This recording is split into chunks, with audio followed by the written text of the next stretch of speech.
9. Father Jimmy was relieved to know that I was back in time for this service. Otherwise, he would have been here trying to say a few things to you.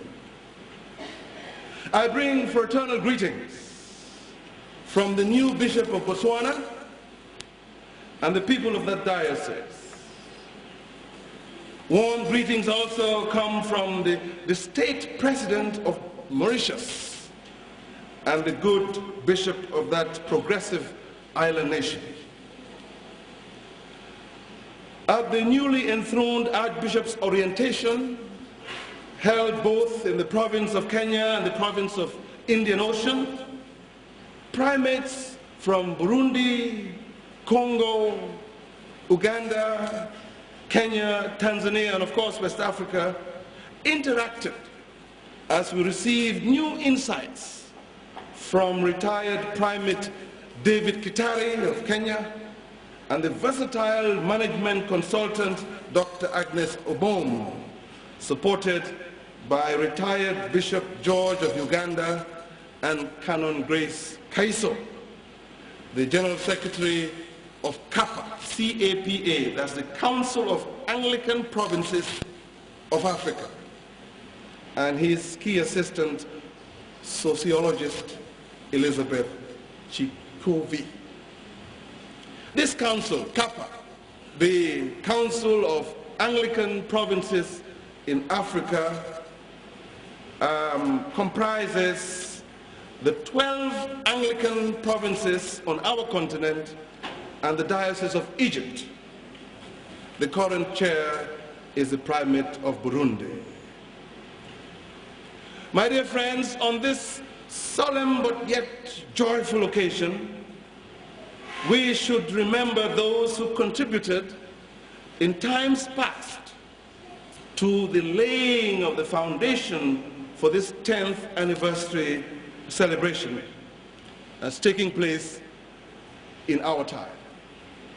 We remember with grateful thanks the late Mr. Ebenezer Roberts, who in 1951 willed to the Anglican Diocese this land on which this 10-year-old beautiful church has been built.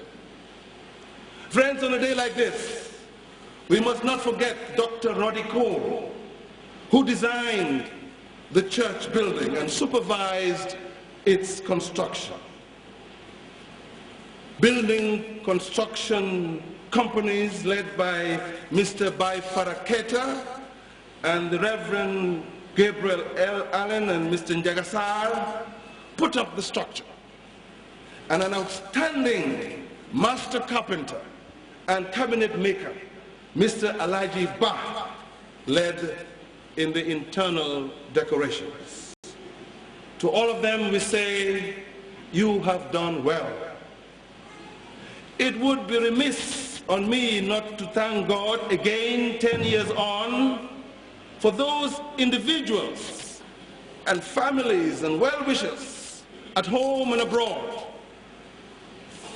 for their well-appreciated financial contributions, funds that enable us, with the help of the Bishop's Office, to complete this church building 10 years ago.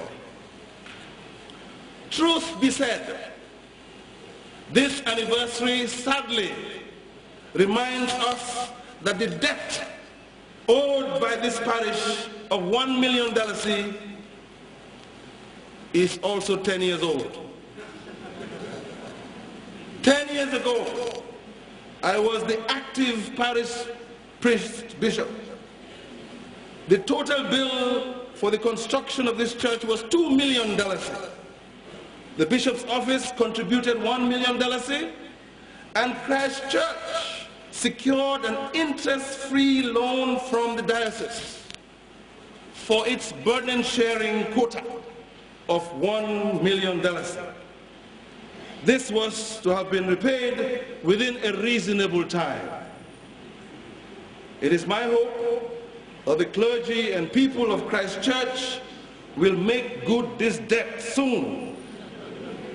From henceforth, We may have to link clergy deployment to Christ Church with the ability to settle this debt, among other cardinal pastoral concerns, of course. I know you have the ability. The problem is there seems not to be the commitment to pay back that which you owe all Anglicans in this diocese. What therefore is God's message on this auspicious occasion for the children, youth, women, men, and well-wishers of Christ Church, the Anglican parish of Serekunda? To the children and young people of Christ Church, I say, know your history and be inspired by it, especially in the area of genuine ownership of your faith and your church. Friends, the Anglican Church in this country started by accident around the 1850s. It was not properly planned, humanly speaking. The Methodist and the Roman Catholic churches were already in the country by then, executing planned pioneer missionary experimentation and a church-based health backup for the colonial establishment, respectively. John Morgan and co. started Methodist missionary work at Mandinari.